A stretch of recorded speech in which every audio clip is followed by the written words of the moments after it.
Welcome back to my YouTube channel students. आज हम electrostatics unit को कंटिन्यू रखते हुए आज हम जो टॉपिक करने जा रहे हैं वो है electric field intensity at a point on the axis of a uniformly charge ring. और इसी सेशन में बच्चों हमने torque experience by an electric dipole under the influence of electric field वो भी आर्टिकल करना है and the potential energy possessed by an electric dipole under the influence of electric field. That topic is also supposed to be done by us in this particular session, right? तो start करते हैं हम electric field intensity at a point on the axis of a uniformly charged ring से।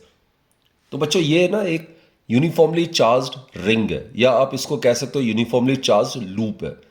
अब uniformly का मतलब होता है चार्ज इसमें पूरी तरीके से कंटिन्यूसली डिस्ट्रीब्यूटेड है over the circumference of the loop और the circumference of the ring.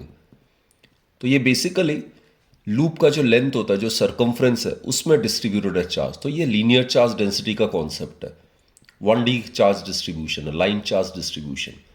तो बच्चों ये जो लूप है या रिंग है, इसका रेडियस हम a मान लेते हैं। और ये जो लूप या रिंग है ना, इसका सेंटर हम ऑरिजिन से कोइंसाइड मान लेते हैं एंड इमेजिन कर लेते हैं कि ये जो लूप है वो YZ प्लेन में लाई कर रहा है। तो बच्चों ये जो एक्स एक्सिस है, ये एक्स एक्सिस जो है इसके सेंटर ऑफ द रिंग या सेंटर ऑफ द लूप से गुजर रहा है और इसके प्लेन के परपेंडिकुलर है। तो ये जो एक्स एक्सिस है ये एक्सिस ऑफ द रिंग का काम करेगा। This will act as the axis of the ring.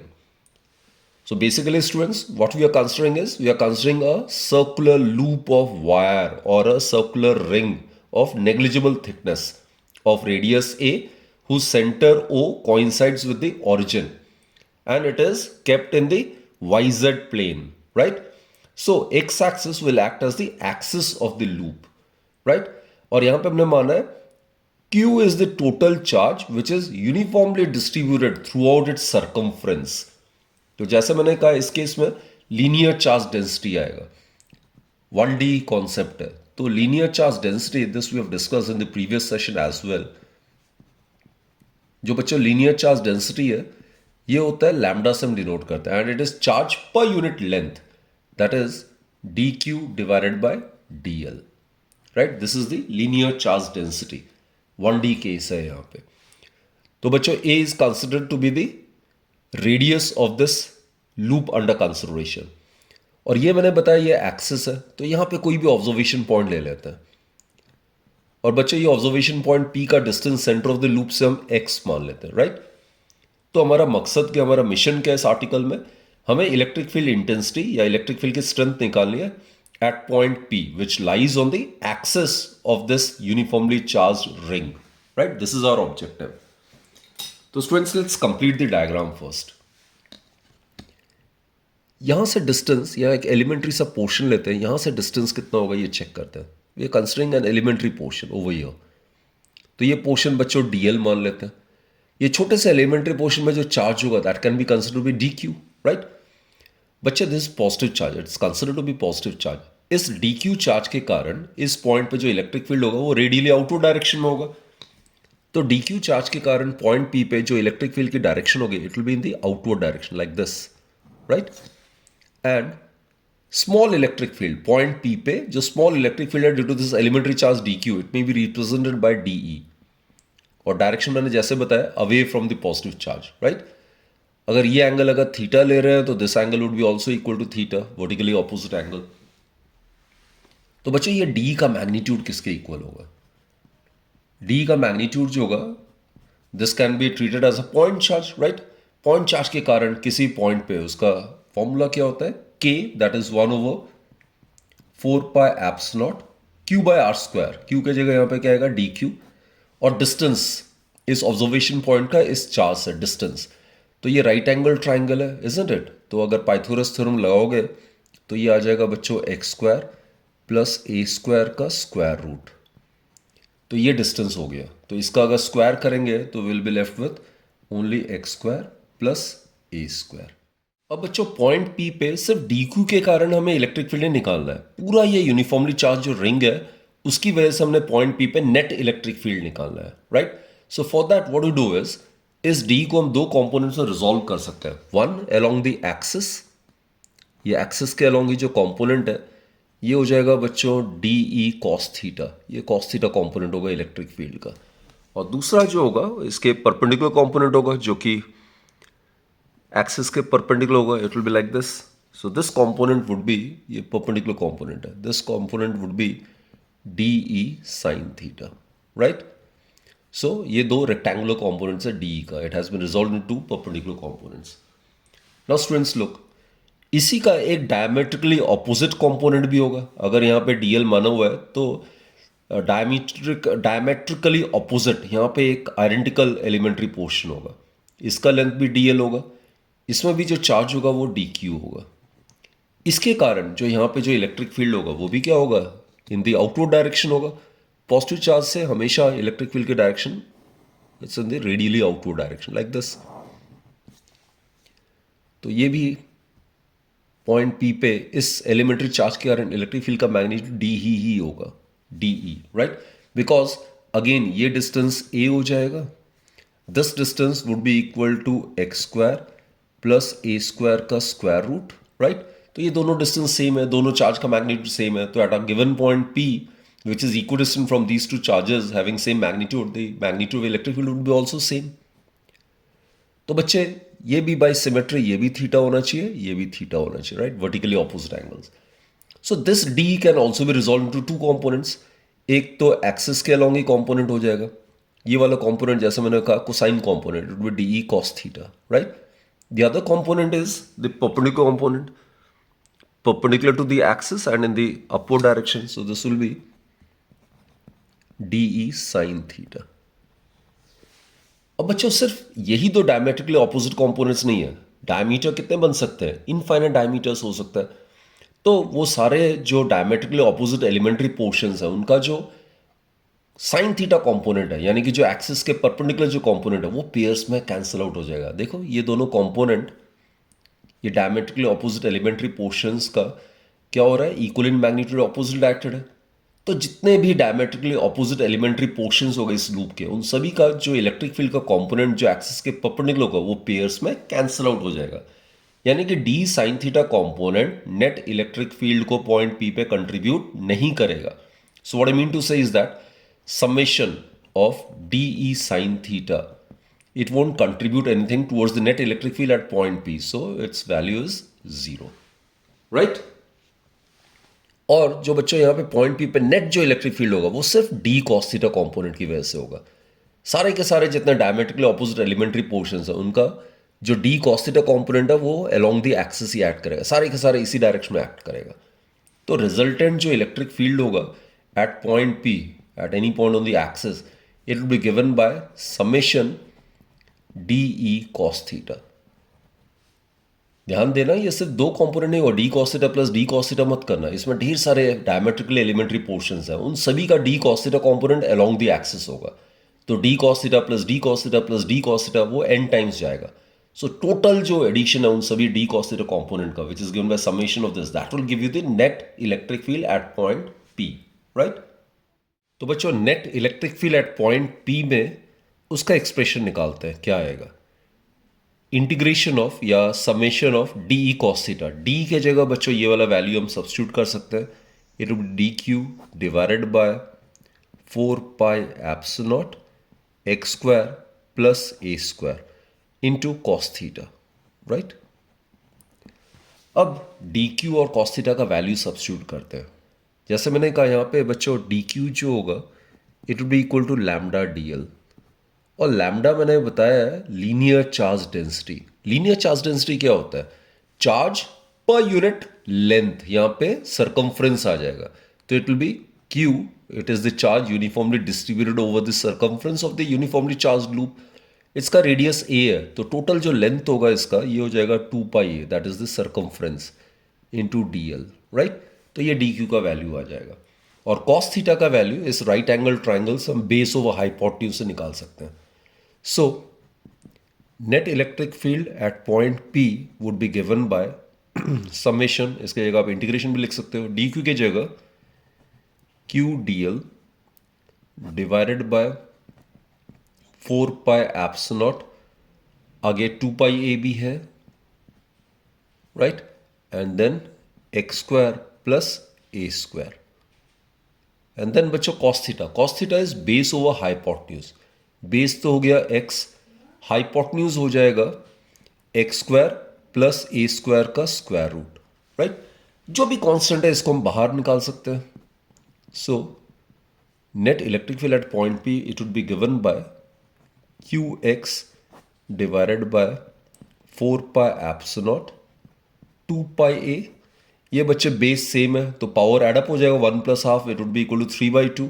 So it will be x square plus A square to the power 3/2 and summation ये रह जाएगा डीएल, राइट।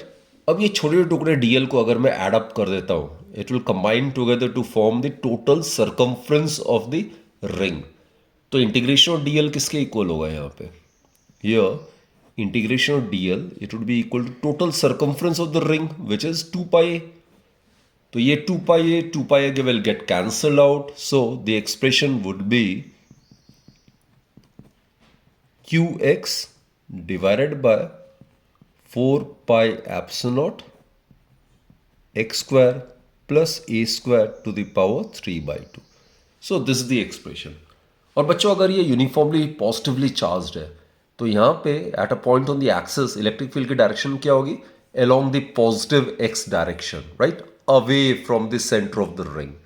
अगर यहाँ पे नेगेटिव चार्ज एज्यूम करते यूनिफॉर्मली डिस्ट्रीब्यूटेड होता तो सिर्फ डायरेक्शन क्या होती पी का? टूवर्ड्स या along the axis and towards the centre of the ring. In case negative charges consider be distributed uniformly, right. इस केस में पॉजिटिव चार्ज है तो ये इसकी डायरेक्शन होगी along the axis, along the positive x axis मेरे diagram के हिसाब से। सो this will be the direction. तो स्पेशल केसेस कर लेते हैं। पहला केस है when point P lies at the centre of the loop. ये पॉइंट पी यहां पे ना हो के बिल्कुल अगर सेंटर ऑफ द लूप से कोइंसाइड कर रहा होता तो यहां पे एक्स जीरो हो जाता, तो here x would have been zero, right. और बच्चों अगर एक्स का वैल्यू अगर जीरो यहां सब्स्टिट्यूट करें तो इलेक्ट्रिक फील्ड कितना हो जाएगा? The centre it would B zero. So in such a scenario, electric field at the center of a uniformly charged loop or ring would be zero, right? इसको आप इस तरीके से भी समझ सकते हो। सपोज ये लूप है, ये मैं 2D डायग्राम बना रहा हूँ। It's a uniformly charge ring या लूप। इसमें चार्ज जैसे हमने माना है ये यूनिफॉर्मली डिस्ट्रीब्यूटेड है और कहाँ पे डिस्ट्रीब्यूटेड होगा? उसके सर्कमफ्रेंस में, लेंथ में। So it's a 1D case, linear charge density lambda का कॉन्सेप्ट आएगा और ये सेंटर पे हमने नेट इलेक्ट्रिक फील्ड निकालना है। तो बच्चे यहाँ पे कोई अगर मैं टुकड़ा लेता हूँ, छोटा सा DQ चार्ज लेता तो इसके कारण इलेक्ट्रिक फील्ड क्या होगा? It will B along this direction, right. यहाँ पे डायमेट्रिकली ऑपोजिट एलिमेंट्री पोर्शन है, इसके कारण यहाँ पे इलेक्ट्रिक फील्ड क्या होगा? Again in the outward direction. Positive charge के कारण हमेशा आउटवर्ड होगा। तो ये जो डी कॉम्पोनेंट है इक्वल एंड ऑपोजिट होने की वजह से एंड ऑपोजिट एक्टेड होने की वजह से they will get cancel out. Similarly जितने भी डायमेट्रिकली ऑपोजिट एलिमेंट्री पोर्शंस है उनके कारण जो इलेक्ट्रिक फील्ड होगा सेंटर में, they being equal in magnitude and opposite acted, they will all get cancelled out in pairs. So the net electric field at the center of a uniformly charged ring or a uniformly charged loop is always zero, right? तो आप ये diagram से भी verify कर सकते हो या directly x का वैल्यू जीरो यहाँ पे सब्स्टिट्यूट करके भी ये नेट रिजल्ट ये आ जाता है, net electric field zero, right. दूसरा बच्चों, अगर हम मानते हैं second case, if the observation point is very very large distance away as compared to the dimensions of the loop, यानी कि लूप की जो साइज है वो बहुत बहुत कम है जबकि डिस्टेंस जो ऑब्जर्वेशन पॉइंट का सेंटर ऑफ द लूप से बहुत बहुत ज्यादा है, यानी कि we are considering the case when x is very very large as compare to a। तो बच्चों a स्क्वायर जो है it can be neglected when compare to x square. तो जो डिनोमिनेटर पार्ट है ना x square plus a square, तो इसमें ए स्क्वायर को हम नेग्लेक्ट करेंगे as compare to x square, so it can be simply written as x square. In such a case जो इलेक्ट्रिक फील्ड होगा इस स्पेशल केस में क्या आ जाएगा? Q x divided by 4 pi epsilon x square plus A square की जगह सिर्फ हम एक्स स्क्वायर लिखेंगे, x square to the power 3/2, so will be left with x cube. That is इस केस में इलेक्ट्रिक फील्ड जो होगा वो आ जाएगा Q divided by 4 pi epsilon x square. तो बच्चों ये जाना पहचाना सा फॉर्मूला लग रहा है। This is the same formula और same expression for the electric field at a point due to a point charge, किसी भी ऑब्जर्वेशन पॉइंट पे जिसका डिस्टेंस उस पॉइंट चार्ज से x है। अगर डिस्टेंस r है तो यहाँ आर स्क्वायर हो जाएगा। तो बच्चों एक बहुत ही इंपॉर्टेंट सा कंक्लूड हमने करना है कि अगर ऑब्जर्वेशन पॉइंट का डिस्टेंस यूनिफॉर्मली चार्ज रिंग से बहुत बहुत बहुत दूर है, तो उस केस में ये जो पूरा जो यूनिफॉर्मली चार्ज रिंग है, it will behave as a point charge, it will behave as if the entire charge is concentrated at its centre. तीसरा, एक कॉम्पिटिटिव पॉइंट ऑफ व्यू से भी बड़ा एक इंपॉर्टेंट सा केस हम डिस्कस कर लेते हैं। अब ये इलेक्ट्रिक फील्ड किस पोजीशन पे मैक्सिमम होगी इस यूनिफॉर्मली चार्ज रिंग के कारण, किस पोजीशन पे, यहां से सेंटर से कितने डिस्टेंस पे मैक्सिमम होगी। तो उसके लिए E is equal to E max अगर निकालना है तो उसके लिए क्या करना पड़ेगा हमें, फर्स्ट डिराइवेटिव जो है इलेक्ट्रिक फील्ड का with respect to the distance, that should be equal to zero. और बच्चों ये अगर वैल्यू अगर यहाँ पे सब्स्टिट्यूट करते हैं और इसको डिफरेंशिएट करते जाते हैं, then what we get is, we get x is equal to plus minus a by root two. अब 1/√2 का वैल्यू होता है 0.707, so it can be written as plus minus 0.707 of A. A क्या माना है हमने, रेडियस ऑफ द लूप माना हुआ है। तो बच्चे पॉइंट ओ से इतने डिस्टेंस पे 0.707 ए पे, यहां पे ए आएगा तो यहां पे कहीं पे 0.707 ए पे ये मैं पॉइंट लोकेट कर रहा हूं, ये मान लेते हैं पी डैश पॉइंट है और ये डिस्टेंस है सपोज 0.707 ए, ये डिस्टेंस है यहां से लेके यहां तक।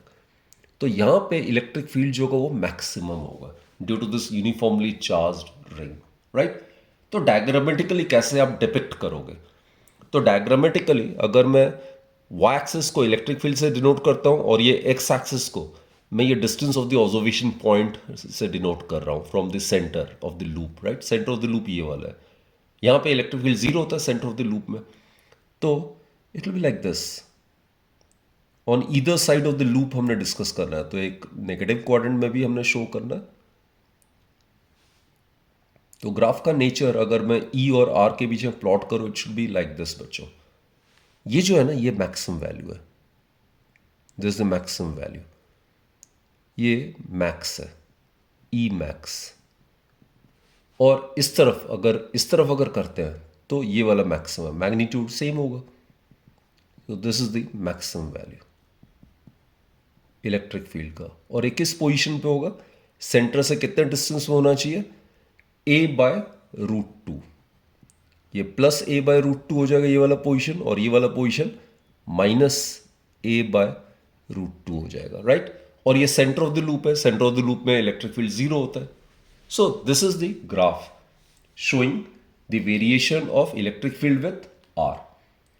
Thus, बच्चों, electric field intensity due to a uniformly charged ring will be maximum at distance r equals to a/√2 from its center on either side of the loop। एक तो ये a/+a/√2 आ जाएगा और इसके इस तरफ -a/√2 आ जाएगा, राइट।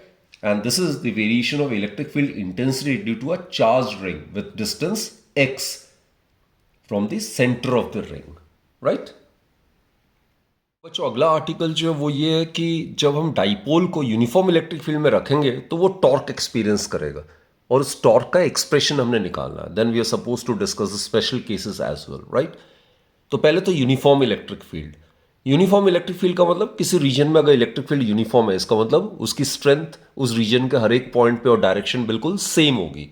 एंड बच्चों यूनिफॉर्म इलेक्ट्रिक फील्ड को पिक्टोरियली हम रिप्रेजेंट करते हैं by set of equidistant parallel lines. तो ये जो पैरेलल लाइन से मैंने रिप्रेजेंट किया, ये यूनिफॉर्म इलेक्ट्रिक फील्ड को रिप्रेजेंट करता है। अब मान लेते हैं यहां पे कोई डाइपोल प्लेस्ड है, suppose this is negative charge and this is positive charge. Dipole आपको पता ही है बच्चों, it is a system comprising of two equal and opposite charges separated by a distance, right. और डाइपोल में दो इक्वल एंड ऑपोजिट चार्जेस है, इसको हम Q मान लेते हैं, -Q, तो ये +Q हो जाएगा।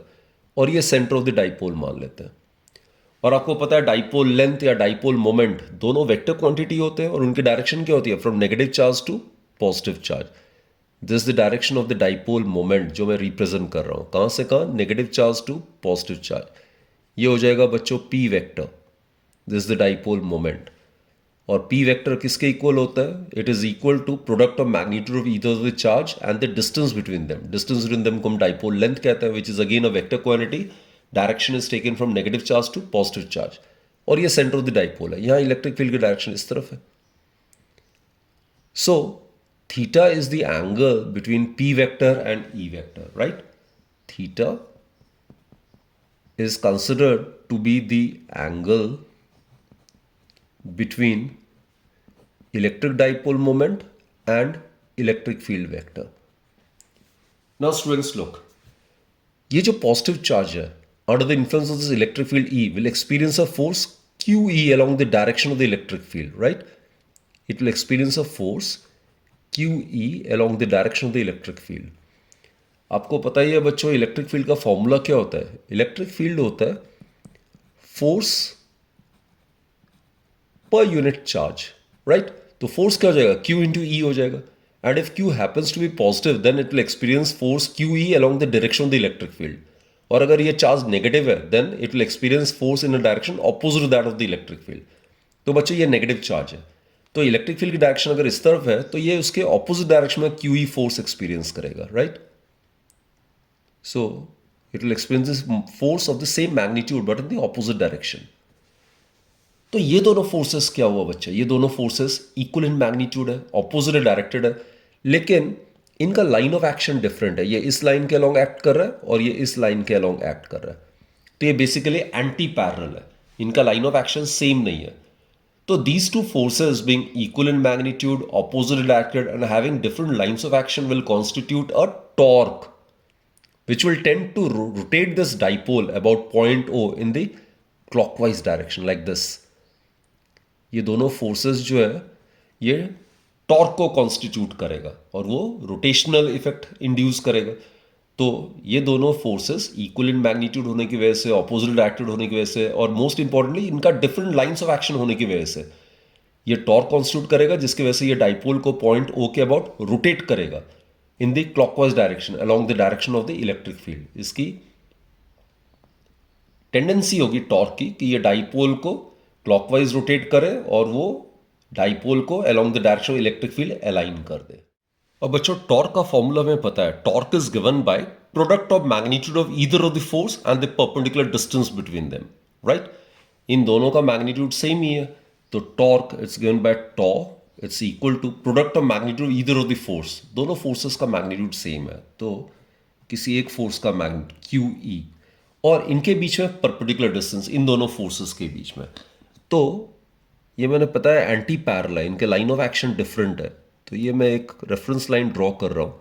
तो ये दोनों देखो आप एंटी पैरेलल है, तो इनके बीच में परपेंडिकुलर डिस्टेंस होगा, यहाँ से एक परपेंडिकुलर ड्रॉप करते हैं, this will be the perpendicular distance, right.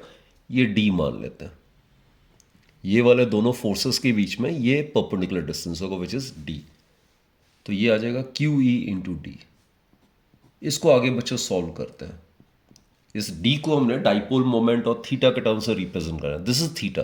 Theta मैंने बताया था किसके बीच में एंगल है, जो डाइपोल मोमेंट है वो जितना इलेक्ट्रिक फील्ड के साथ एंगल बना रहा है, दिस इज थीटा. अगर ये थीटा है तो ये दोनों लाइंस पैरेलल है, ये ट्रांसवर्सल है, so this will be the pair of corresponding angles which are equal. तो बच्चा ये राइट एंगल ट्राइंगल है, right. So let's consider, I think sine theta consider करते हैं.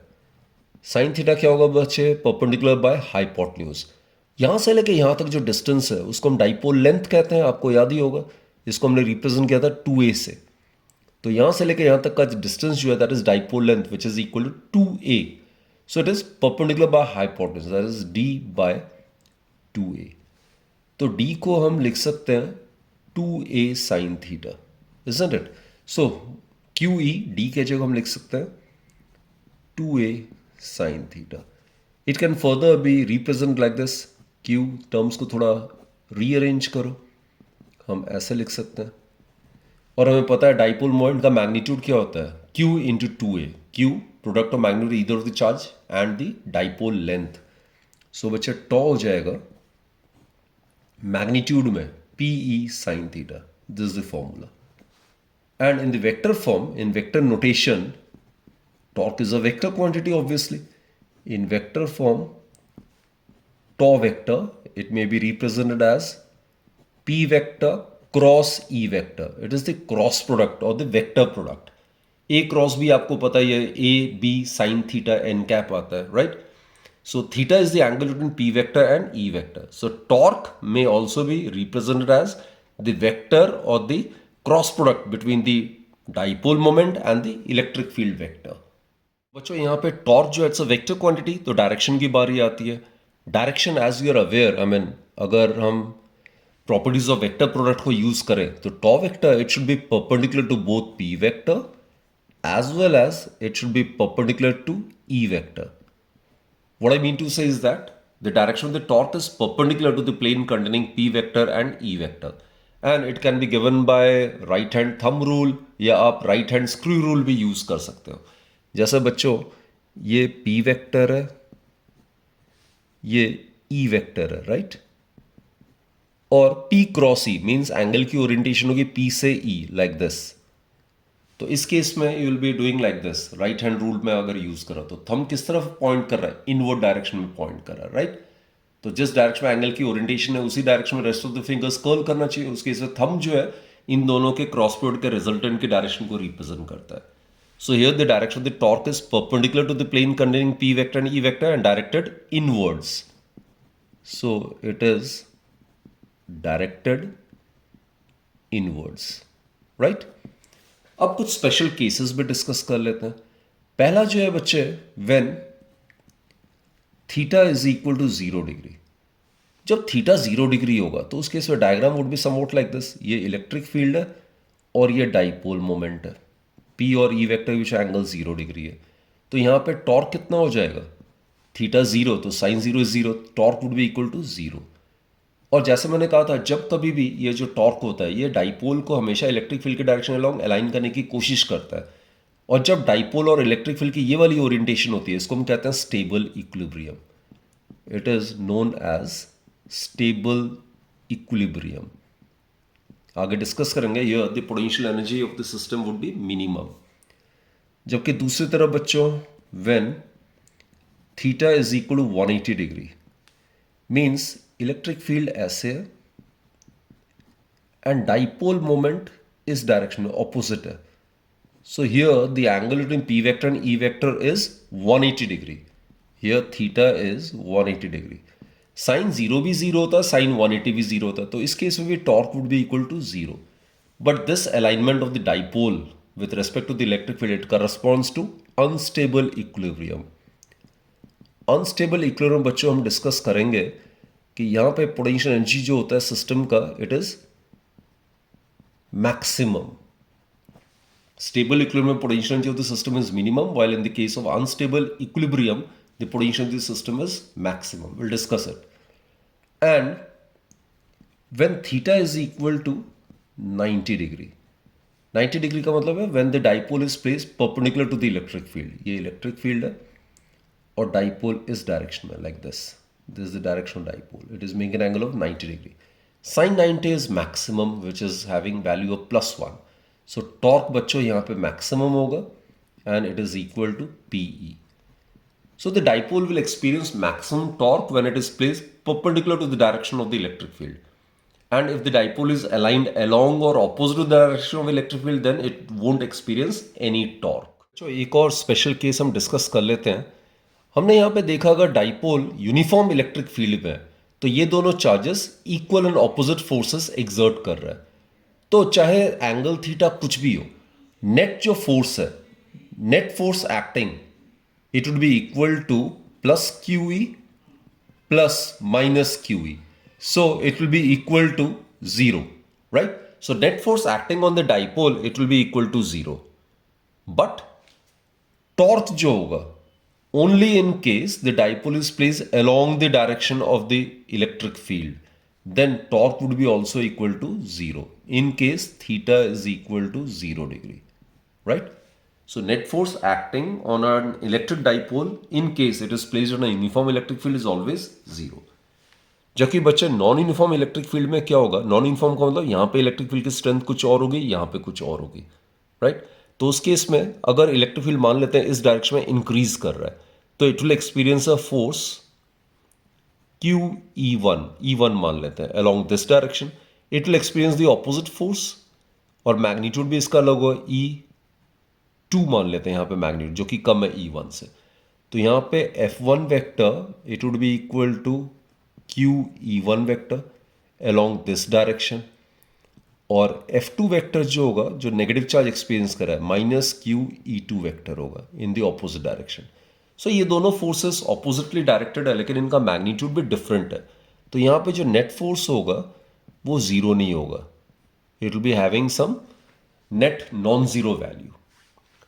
टॉर्क बच्चों in this case, whether it is placed under the influence of electric field or non-uniform electric field, but if the dipole is placed along the direction of the electric field, then the torque is always zero, as theta will be zero. Theta zero तो sin theta zero हो जाएगा, तो torque zero हो जाएगा, right? अब बच्चों इस session में हमारा लास्ट आर्टिकल है कि कोई भी इलेक्ट्रिक डाइपोल जब यूनिफॉर्म इलेक्ट्रिक फील्ड के इन्फ्लुएंस में है तो वो कितना पोटेंशियल एनर्जी पॉजेस करता है।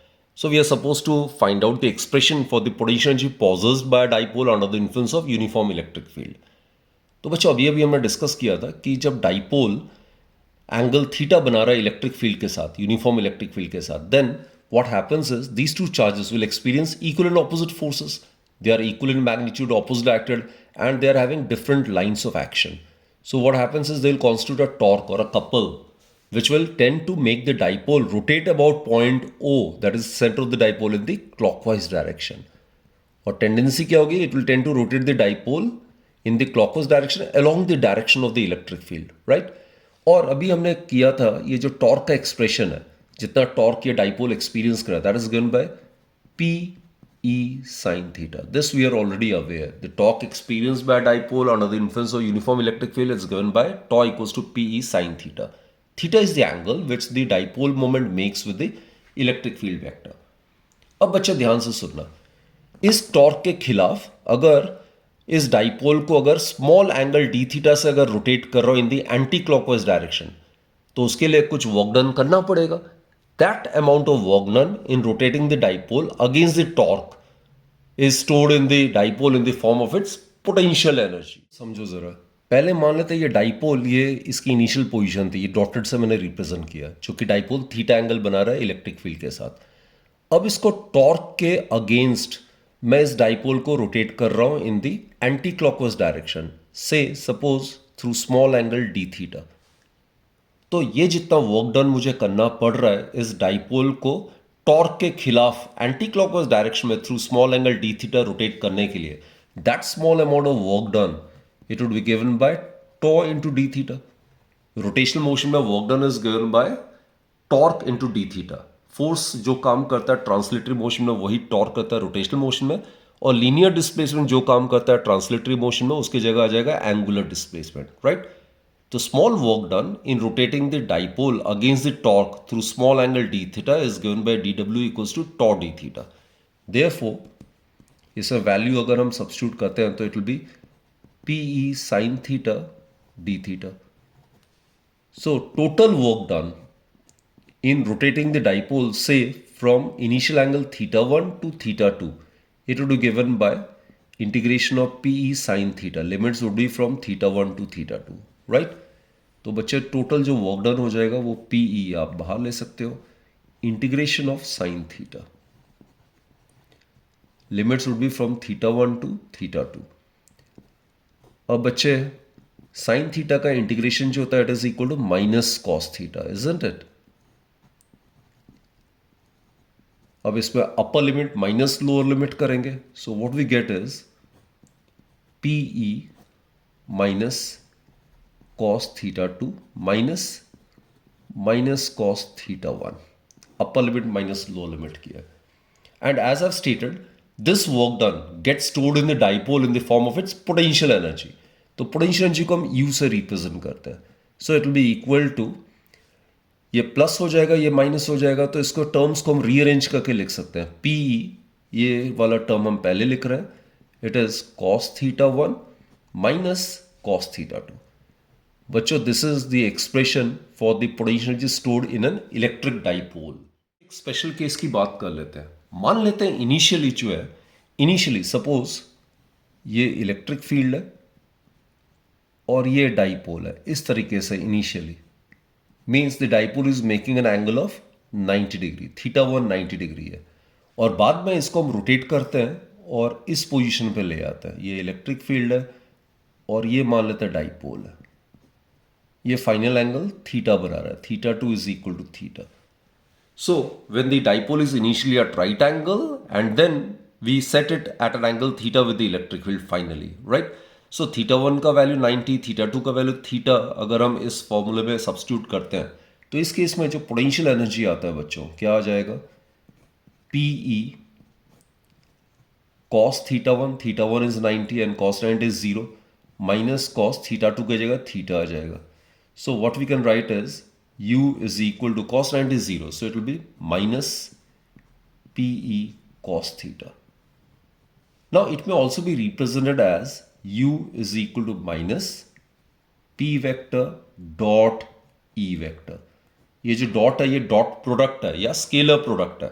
So potential energy is equal to negative of the dot or the scalar product of the dipole moment and the electric field. इसके आगे बच्चों, इसके भी आगे दो सब केसेस है. एक स्टेबल इक्विलिब्रियम का केस है और एक अनस्टेबल इक्विलिब्रियम का केस है. यहाँ पे P और E वेक्टर के बीच में एंगल जो है वो 0 डिग्री है, राइट? यानी कि dipole is aligned along the direction of the electric field. ये अभी हमने प्रीवियस आर्टिकल में डिस्कस किया था. This stage corresponds to the state of stable equilibrium. इस स्टेट में पोटेंशियल एनर्जी सिस्टम की मिनिमम होती है, जो अभी हम डिस्कस करेंगे. जबकि इस केस में डाइपोल जो है इलेक्ट्रिक फील्ड के ऑपोजिट डायरेक्शन में अलाइंड है, यानी कि यहाँ पे थीटा जो एंगल है that is 180 degree. So now what to do is ये वाला एक्सप्रेशन निकालते हैं. u is equal to minus P cos theta. तो इस पर्टिकुलर अलाइनमेंट के लिए माइनस पी ई कॉस 0 हो जाएगा. कॉस 0 बच्चों 1 होता है, तो u यहाँ पे होगा minus P E. So this is the minimum value. This is the minimum value of the potential energy. This is the minimum value. और कभी भी किसी भी स्टेट के करस्पॉन्डिंग अगर potential energy of the system minimum आता है, then that state corresponds to the state of stable equilibrium, right? जबकि यहाँ पे अगर हम करते हैं पोटेंशियल एनर्जी का, सो it will B minus P E cos, यहाँ पे थीटा की जगह 180 डिग्री आ जाएगा. Cos 180 degree is -1, so it will be equal to plus PE. तो इस वाले alignment of the electric dipole के करस्पॉन्डिंग इस सिस्टम की जो पोटेंशियल एनर्जी है दैट इज मैक्सिमम. और बच्चों ये आपको पता ही होगा, किसी भी सिस्टम की पोटेंशियल एनर्जी अगर मैक्सिमम है that corresponds to the state of unstable equilibrium. बच्चों अगेन मैं कंक्लूड करा देता हूँ. स्टेबल इक्विलिब्रियम में डाइपोल जो होता है it aligns itself along the direction of the electric field, जबकि अनस्टेबल इक्विलिब्रियम में डाइपोल जो है it is aligned in a direction opposite to that of the electric field and the potential energy is maximum, right? और potential energy as you are aware it's given by the scalar product of negative of the dipole moment and the electric field. Scalar product, so potential energy obviously is a scalar quantity, right? It is measured in joule. तो बच्चे that's it for this particular session. इस particular session में हमने सारे topics जो भी हमें था करना वो हमने पूरी तरीके से अच्छी तरह से डिटेल से हमने डिस्कस कर लिया regarding torque experience, then potential energy, then all this special cases. तो I am very very sure that if you have watched this video right from start till the end you must have got immensely benefited, right? तो keep learning, keep watching my videos and do recommend my video to your friends and colleagues, right? Thank you, bache. Thank you for watching my videos.